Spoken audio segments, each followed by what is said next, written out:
பார்க்கும் போதெல்லாம் எனக்கு பழைய ஞாபகம் தான் வருது. இப்போ இடம் மாதிரி நட்ட நடு ஹாலுக்கு வந்திருக்கு. என்ன காரணமோ சொல்றேன். உன் விலாசத்தை கண்டுபிடிச்சு எப்படி வந்துட்டேன் பாத்தியா? வீடும் புதுசா இருக்கு, நீயும் புதுசாவே இருக்க. சிரிச்சா சொல்றேன். உனக்கு ஞாபகம் இருக்கா? முந்தி உன் மனசை மாத்திரேன்னு சொல்லி உன் வீட்டுக்கு வரும்போதெல்லாம் நான் மனசு மாதிரி.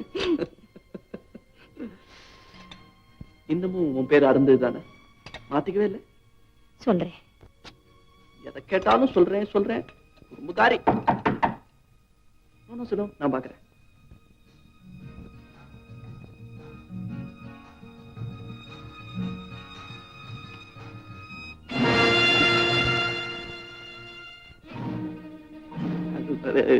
உங்களுக்கு என்ன வேணும் நீங்க சொல்லுங்க, என்கிட்ட தான் சொல்லணும். நீங்க அங்க வாங்க. நீ பயப்படாத, நீ பயப்படாத. இன்ஸ்பெக்டர், நீங்க அவ்வளவு ஒண்ணும் பண்ண முடியாது. அவ என்னுடைய மனைவி. அப்படிலாம் பார்க்காதீங்க. என் மனைவிக்கு ரொம்ப பயந்த சுபாவம். அவ என்னுடைய மனைவி. வைத்தியனே கல்யாணம் பண்ணிக்கிட்ட நோயாளி மாதிரி. அப்பா, இதத்தான் சொல்றேன் சொல்றேன்னு சொன்னியா? ஆமா சார், இந்த கேஸை எப்படியாவது ஜெயிக்கணும் சார். நீ என்ன நம்பு, நான் பிள்ளையார நம்புறேன். ஆக வாழ்க்கைய நம்பிக்கையில தான் ஓடிட்டு இருக்கு. உனக்கு விஷயம் தெரியுமா? எனக்கு ஒரு மாமா 70 வயசு. இத்தனை நாளைக்கு அப்புறம் இப்பதான் கல்யாணம் பண்ணிட்டு இருக்காரு. அது மட்டுமா, பள்ளிக்கூடத்துக்கு பக்கத்திலே வீடு தேடிட்டு இருக்காரு. ஏன்? நம்பிக்கைதான், மனுஷனுக்கு நம்பிக்கைதான். ஆனா ஒண்ணு, இந்த கண்ணகி விஷயம் ரொம்ப டேஞ்சர். எதிர்கட்சி வைக்கல் கிழிச்சு போடுவான். ஓடாம பாத்துக்க வேண்டியது உன் பொறுப்பு. 50 பைசா இருக்குமா? 40 பைசா தான் சார் இருக்கு. பரவாயில்ல, உண்டியல்ல போடு. பிள்ளையாரப்பா. மிஸ்டர் மது, ஒண்ணு மட்டும் சொல்றேன். உங்க விவாகரத்துக்கு ஒரு நாள் நான் காரணமா இருக்க மாட்டேன். கேஸ்ல உங்களுக்கு எதிராக நான் சாட்சி சொல்ல மாட்டேன். என்ன நம்பலாம். தேங்க்யூ கண்ணகி. உன்னை பார்க்கும்போது பழைய நினைப்பெல்லாம் எனக்கு வருது. ஏன் வீட்டுக்குள்ளே என்ன கூப்பிட மாட்டேங்கிற? Don't touch me. முந்திலாம் மேன் மேன்னு சொல்லுவிய. ஆமா சொல்லுவேன். இப்ப ஏன் சொல்ல மாட்டேங்கிற? ஏன்னா நீ மனுஷன் இல்ல. கண்ணகி, நான் இப்ப கல்யாணம் ஆனவன். உனக்கு கல்யாணம் ஆயிடுச்சா? இந்த கேள்விக்கு நான் எப்பவுமே ஆமான்னு தான் பதில் சொல்றது. ஏன்னா எனக்கு கல்யாணம் ஆயிடுச்சு. அதோ என் கணவர். அவரால நடமாட முடியாது, கண் பார்வையும் கிடையாது. நேற்றொரு மேனகை இன்றொரு ஊர்வசியின் சுத்திர ஆண்களுக்கு மத்தியில நாட்டுக்காக தன் உயிரையே பணையம் வச்ச வீரரை சந்திச்சேன், கல்யாணம் பண்ணிக்கிட்டேன். சோ பணத்துக்காக நான் அவரை கல்யாணம் பண்ணிக்கல. மேன் மேன்னு யார் யாரையோ சொல்லிட்டு இருந்தேன். But he is the real man. Kannagi, யார் அது? Mister Madhu dear. Madhu? Oh, oh that man. Oh that Manmadan. Oh that fellow.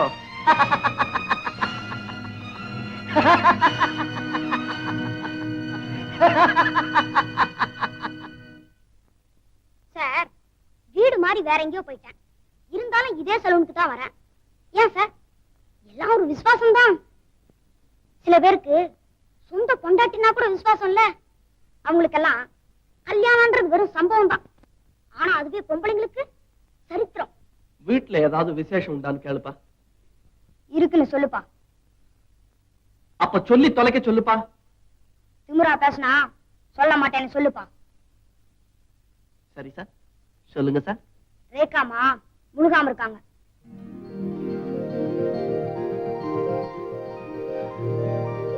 என்னடா சொன்ன? ரேகா கர்ப்பமா இருக்காளா? ஆமா, 2 மாசம்.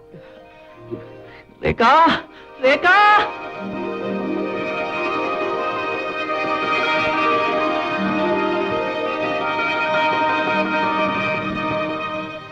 லெட்டர் எடுத்துட்டு வர வீட்டுக்கு அமிச்சா லேபர் வார்டு போறதுக்கு தயாரா வந்து நிக்கிறியே, வெக்கமா இல்ல? சும்மா இருடா, அறிவிக்கட்டோன்னு. இப்ப என்ன ஆயிடுச்சுப்பா? இன்னும் என்ன நடக்கணும்? கேஸ் நடந்துட்டு இருக்கு. புருஷன் வீட்டுக்கு போக்குவரத்தே கிடையாது. ஆனால் மனைவி கர்ப்பம். எப்படிதான்? டியூப்லைட். சரி, புருஷனே தான் காரணம் எப்படி சொல்ல முடியும்? சாரி மன்மதிலே, எனக்கு புரியுது. ஆனா மதுவோட வக்கீல் மடக் மடக் மடக்குவானே, கேஸ் எப்படி ஜெயிக்கும்? ஜெயிக்காட்டி போட்டோம். யாருமா அது? தாடி மீசை எல்லாம் பயங்கரமா இருக்கு, கையில சில்லற இல்ல, போயிட்டு அப்புறமா வா. போப்பா. மது மது வந்திருக்கேன். ஏய், ஏய்.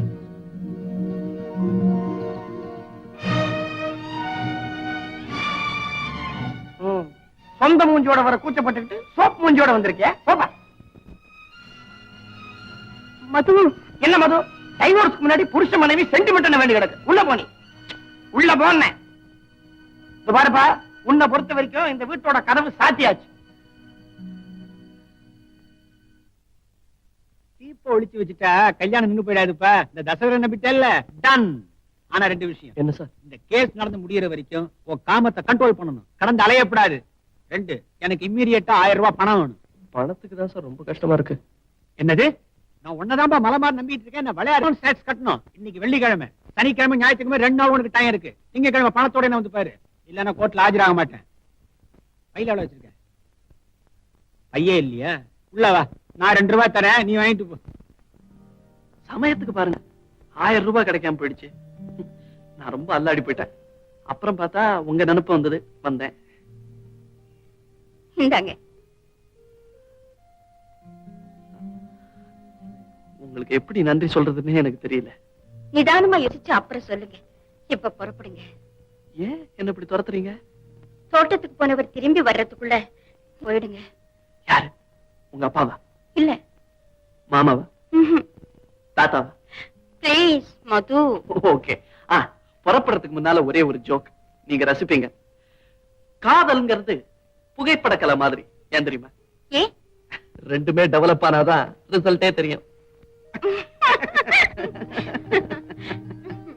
அதுக்காக கல்யாணம் நடக்காமல இருக்கு, இல்ல டைவர்ஸ் ஆகாமல இருக்கு, இல்ல எங்க தொழில நடக்காம இருக்கா? இந்த பையன் இந்த போன்ல எப்படிக்காத விடுறான் என்கிட்ட. எவன்? உனக்கு எப்படிப்பா தெரியும்? எனக்கு 1000 கிளையன்ஸ். யார் என்னன்னு கேட்டா, அது என்னாச்சு? பணம் 1000 ரூபாய் கேட்டனே, அட்வான்ஸ் டாக்ஸ் கொண்டு வந்திருக்கேனே. காத்துக்கிட்டு இருக்கேனே. வா வா வா வா, உட்காரு. உனக்கு ஒண்ணு தெரியுமா? ஒவ்வொரு மனுஷனும் ஒரு நாளைக்கு 5 நிமிஷமாவது முட்டாளா இருக்கானா. நான் இன்னைக்கு 50 நிமிஷமா முட்டாளா இருந்திருக்கேன். எப்படின்னு கேட்கப்படாதா? எப்படி? ஜோடி மாறி போன செருப்போட 50 நிமிஷமா அல்லாடிட்டு இருக்கேன்.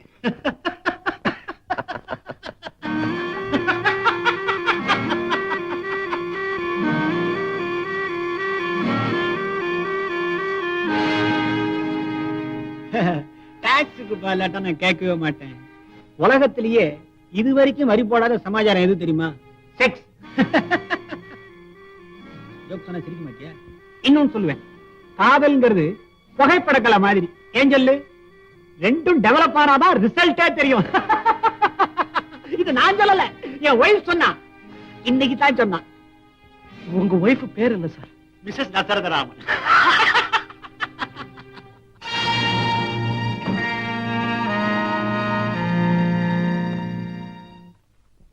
ராத்திரியில கூட்டின்னு வந்து ஏன் இப்படி ஊர்வல வரு? மிஸ்டர் ஐயர், உதவி செஞ்சவங்களுக்கே துரோகம் பண்ணா அதுக்கு என்ன தண்டனை சொல்லுங்க? என்ன ரொம்ப சித்திரவதைப்பட்டு. நான் செஞ்சது மித்திர துரோகம், எனக்கு மன்னிப்பே கிடையாது. நான் ராங் நம்பர்னு ஒரு பொண்ணை பத்தி அடிக்கடி சொல்வேனே, ஞாபகம் இருக்கா? ஆமா, இப்ப அவளுக்கு என்ன? அது வேற யாரும் இல்ல, தசரதராமனோட ஒய்ஃப். அரே, நம்ம லாயரோட wife sir. Mister Iyer, mister Iyer, mister Eswar Iyer.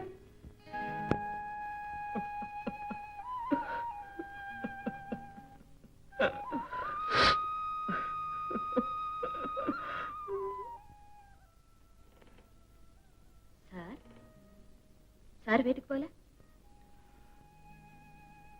வீட்டுக்கு எதுக்கு போகணும்? வீட்டுல யார் இருக்காங்க? புரியுது சார். உங்களுக்கு இப்ப என்ன தேவைன்னு எனக்கு தெரியும். நல்ல கம்பெனி. என்னோட வீட்டுக்கு வாங்க, நான் கம்பெனி கொடுக்குறேன். Good company.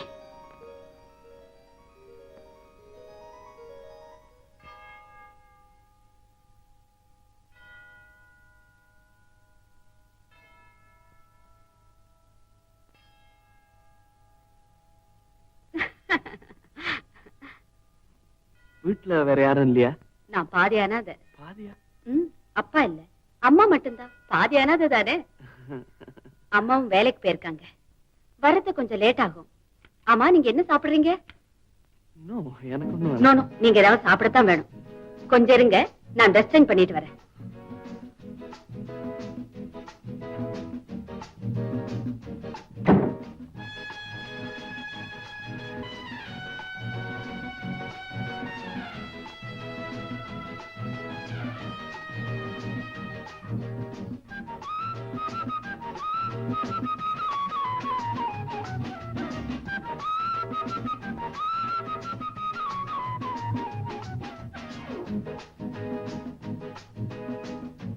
நான் இங்க இருக்கேன்.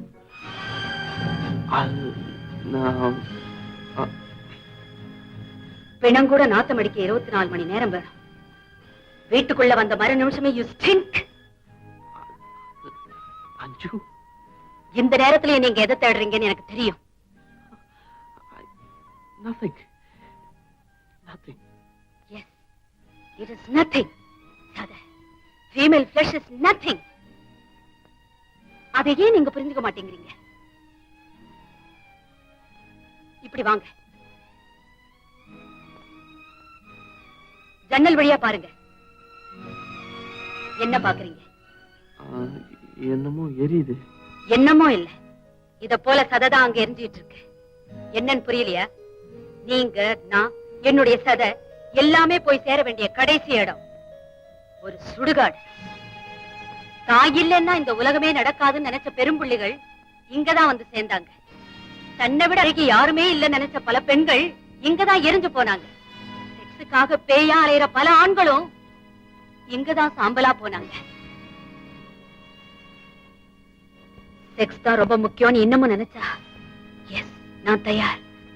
My flush is ready.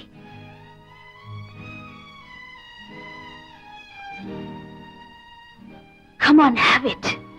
உங்க ஆசை தீர்ற வரைக்கும், என் உயிர் போற வரைக்கும். Come on, Mr. Madhu. Help me.